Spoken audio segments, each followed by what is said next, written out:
La cultura es de todos. Ministerio de Cultura.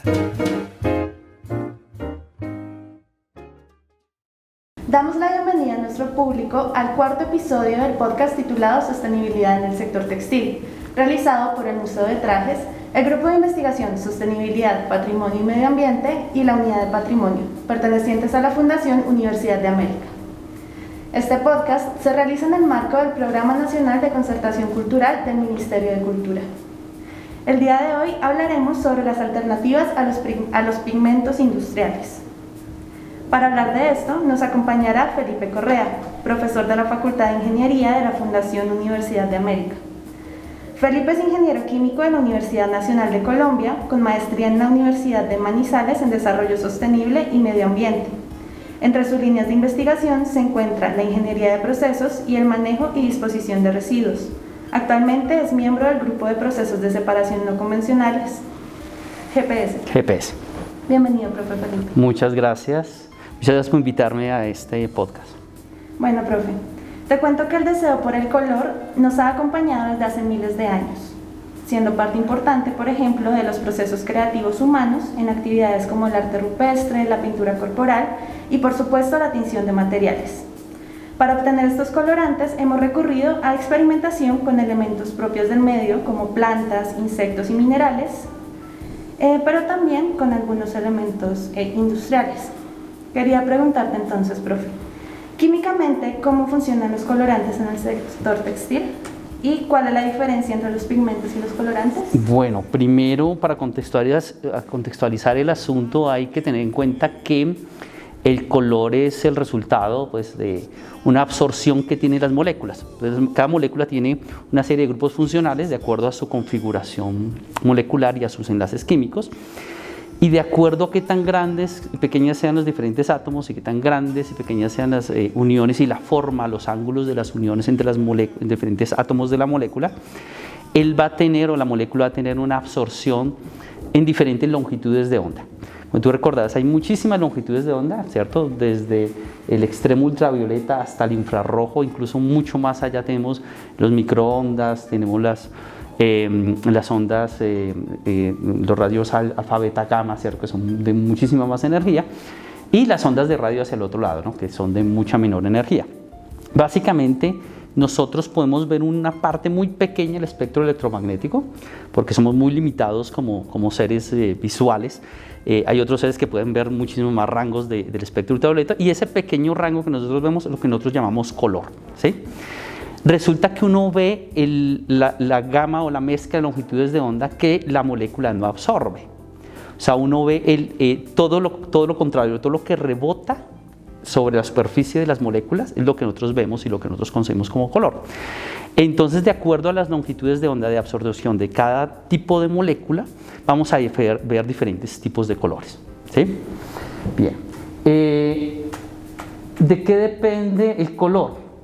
Entonces, el color depende primero de los grupos funcionales que estén dentro de la molécula.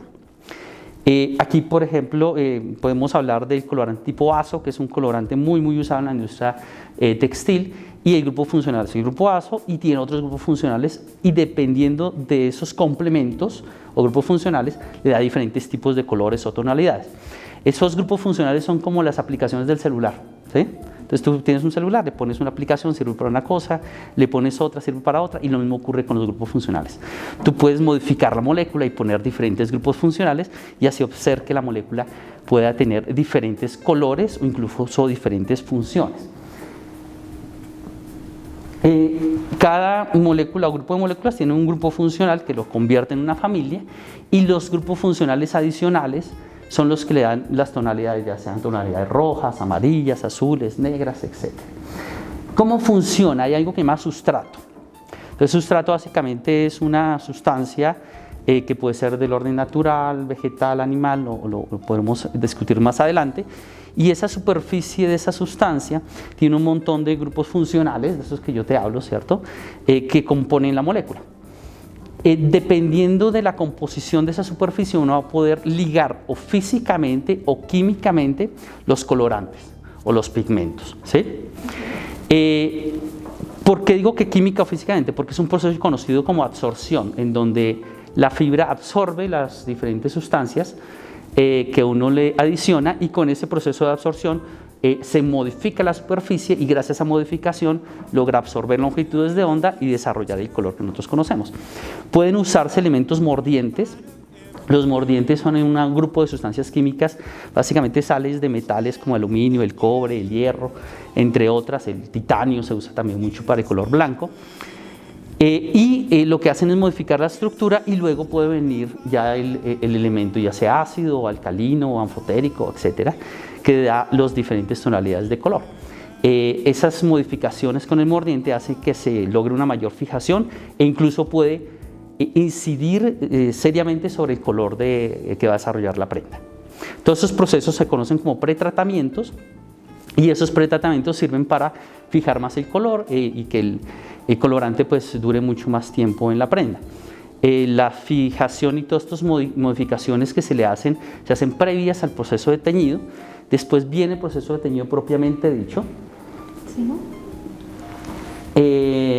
El proceso de teñido ya propiamente dicho puede ser por vía, por inmersión, que es el más conocido, el más ampliamente usado, el que realizan las personas en las casas, que básicamente ponen una olla, ¿cierto? Le adicionan el mordiente, que muchas veces cloruro de sodio, y después le adicionan las famosas anilinas, que son colorantes de diferentes grupos funcionales, y después ponen la prenda y la dejan en un remojo cierto tiempo. En ese tiempo el mordiente actúa, cambia la superficie y químicamente o físicamente se absorben las diferentes moléculas que le dan el desarrollo del color. Ay, profe, porque generalmente para teñir calentamos, digamos, el agua. Bien, eso tiene que ver con algo que se llama cinética.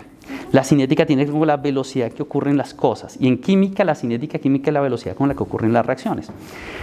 Siempre cuando aumente la temperatura, la cinética se incrementa, entonces eso permite que uno pueda hacer el teñido en un lapso de tiempo relativamente corto y que las reacciones que uno desea que ocurran, pues ocurran mucho más rápido. Eso va a lograr efectivamente una mayor fijación del color y más fenómenos adicionales, además de la transferencia de masa, ¿no? Con el calor, la transferencia de masa, es decir, la velocidad con que se difundan las moléculas en los diferentes medios es muchísimo más grande. Por eso es que generalmente se calienta el material, ¿no? Listo, profe. Sí. Nos hablaste un poco entonces de la sal como parte de los mordientes que utilizamos, también conozco la lumbre como otro. ¿Qué otros materiales y pues técnicas intervienen, digamos, en el proceso? Perfecto, bueno, todos esos mordientes, como ya te dije, la mayoría son sales minerales, aunque se está estudiando mordientes de biodegradables que no requieran de la explotación minera, porque la explotación minera es un sector que consume mucha energía y además daña mucho el ambiente, ¿no? Incluso así se haga con todas las normas y demás, siempre va a haber un impacto ambiental. Entonces, además de eso, existe otro conjunto de sustancias como los aditivos. Vamos a mostrar por aquí más adelante aditivos, acá. Aditivos como los antiespumantes, las enzimas que se usan para limpiar, los humectantes, secuestrantes, complejantes, detergentes, estabilizadores, blanqueadores ópticos para que dé un color mucho más blanco, una apreciación de un color mucho más blanco. Y todos estos elementos pueden ser o de origen natural o de origen sintético o totalmente artificiales, ¿no? La diferencia entre lo artificial y lo sintético tiene que ver con que lo natural pues proviene directamente de los seres vivos, ya sean animales, insectos, plantas. Lo sintético es algo que usa los elementos vivos, los materiales que nos dan los animales, las plantas, y se les hacen algunas modificaciones químicas para mejorar o cambiar su estructura. Y los sintéticos, completamente sintéticos, o mejor, los artificiales, perdón, los sintéticos son los anteriores. Los artificiales son completamente derivados del petróleo en su gran mayoría, ¿no? Esta clasificación pues existe desde hace mucho tiempo y la importancia de ella es que por lo general los elementos naturales tienen una mayor velocidad de biodegradación que los elementos sintéticos o que los elementos artificiales, y es una razón por la cual muchas veces se opta pues por elementos de tipo natural más que sobre sintéticos o sobre elementos artificiales. Y en gran escala, digamos, de la producción, ¿influyen más los sintéticos y los artificiales o los naturales? En gran escala por costos. Resulta que en gran escala se usa menos el tema de la tinción por inmersión. se usa muchísimo más un método que se llama de relleno, que es por medio de una serie de rodillos, se hace una pequeña inmersión y luego la tela o la fibra o el material que se vaya a teñir pasa por una serie de rodillos que hacen que a alta presión vaya introduciéndose material. Una forma de mejorar el proceso es incluir tecnologías como ultrasonido, el tema del uso de plasma, sobre todo para las superficies finales, el tema de la de la nanotecnología para los materiales y el uso de microondas. Son como los elementos tecnológicos más recientes que han ayudado a fijar más el color, usar menos materiales, ¿cierto? Y hacer que el vertimiento, los residuos que quedan sean menores, hay un mejor aprovechamiento del material. Listo, profe. Entonces, para resumir, ¿cuál sería entonces el impacto ambiental de la utilización de estos pigmentos y de colorantes, principalmente a escala industrial? Perfecto. A toda escala hay un impacto ambiental. Lo que sucede es que a escala industrial se multiplica, se magnifica. Los impactos son muchísimos porque tenemos impacto desde los vertimientos, evidentemente, pero también impactos hacia atrás, hacia arriba de las corrientes, como nosotros llamamos upstream. Arriba de las corrientes es todo el materiales que vienen ya sea de la lana o del algodón o de los mismos procesos petroquímicos, tienen unos impactos asociados a su explotación, ¿sí? En el caso de la lana, se usa de la lana, por ejemplo, se usa mucha tierra para producir lana. En el caso del algodón se usa tierra, pero también muchísima agua para producir una prenda en algodón. En el caso de los derivados del petróleo, pues está derivado todo el tema de la explotación petrolera y demás consumo de sustancias químicas, ¿no? Pero después viene el momento de la producción en donde se consume mucha energía eléctrica, calor, también se consumen muchos recursos humanos y técnicos y después vienen todos los vertimientos, emisiones y calor residual que hacen parte de los impactos posterior al proceso de producción. Asociado a eso hay que decir también que el ciclo de vida de un producto tiene que ver también con cómo se usa, no solamente con cómo se fabrica, sino cómo se usa y cómo se desecha.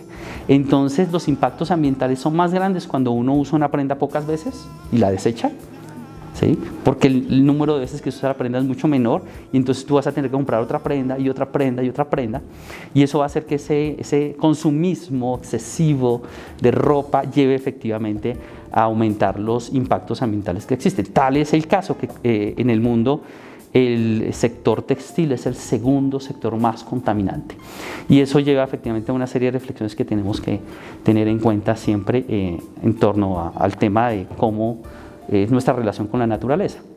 Cierto, profe. Para finalizar entonces te preguntaría, ¿existen alternativas de teñido los cuales tengan un menor efecto adverso en el ambiente? Por supuesto, hay una serie de alternativas, como ya te comenté, de tecnologías de punta, que lo que hacen es reducir el consumo de energía, reducir el consumo de materiales.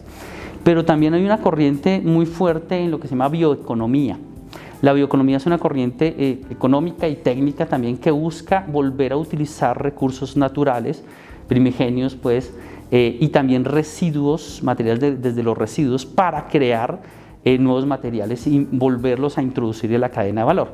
Eso hace parte también de la famosa economía circular. En esa concepción de la bioeconomía ya muchas investigaciones se han hecho al respecto de eso. El problema es que todavía el tema de los insumos sintéticos y los insumos artificiales siguen siendo más económicos que los insumos que se consiguen por bioeconomía, ¿no? Que se consiguen por medio de microorganismos vivos, porque es más lento en los procesos de generación de la vida, mientras que los procesos químicos son muchísimo más rápidos.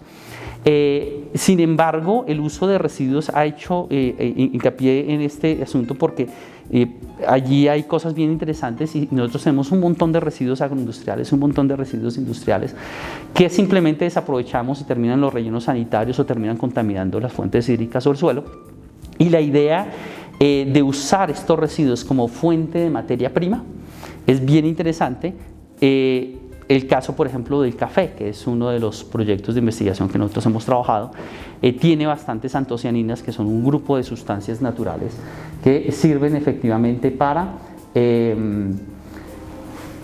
dar color a las prendas, ¿sí? Y normalmente es un material que se desecha en la agroindustria. Entonces allí hay un montón de posibilidades desde la bioeconomía, donde se puede obtener una gran gama de sustancias para todos los tonos de color. El reto está en que estas sustancias sean lo suficientemente estables, ¿cierto?, para que den el tono, el color, el brillo durante el tiempo de vida de la prenda. Muy bueno, profe, muchísimas gracias. Damos por terminado el cuarto episodio del podcast. La cultura es de todos. Ministerio de Cultura.